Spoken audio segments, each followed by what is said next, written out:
Hello, আসসালামু আলাইকুম। তো ভার্সিটির পেছন থেকে আজকে বলতেছি, এখানে দাঁড়াইছি হচ্ছে পাবলিক ট্রান্সপোর্টের জন্য। এখান থেকে ডিরেক্ট আর কি বাসার যেখানে ওইখানে আর কি নামানো হয়। আর আপনাদের একটু দেখাইতে চাই যে ভার্সিটির পেছনে ক্যাম্পাসটা আর কি দেখতে কেমন। তো যার যারা দেখার ইচ্ছা নাই তাদের দেখার দরকারও নাই।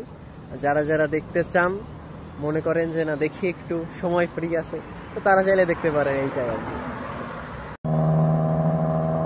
এই রোড দিয়ে হচ্ছে যাইতে হয়।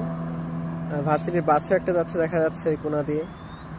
আর এই হচ্ছে ভার্সিটির ক্যাম্পাস, পেছন থেকে যেটা দেখা যাচ্ছে। সামনে কিছু ফুল গাছ আছে ওইখানে, কাঠগোলাপ ফুল টুল। আর এই সাইডটা হচ্ছে কার পার্কিং এরিয়া, বিশাল বড় পার্কিং এরিয়া। বাট এইখানে হচ্ছে অতটা এখন কার নাই বলে হয়তো পার করা নেই, জায়গা পড়ে আছে। আর এইটা হচ্ছে পার্ক হিলের জমিগুলা, পার্ক হিলের বিল্ডিং। উপরে লেখা দেখা যাচ্ছে না এই পাশ থেকে।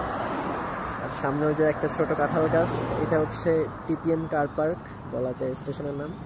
আর পেছনে হচ্ছে এই যে একটা বিশাল বন জঙ্গল, জঙ্গলই বন হলে একটু পরিষ্কার হইতো আর কি।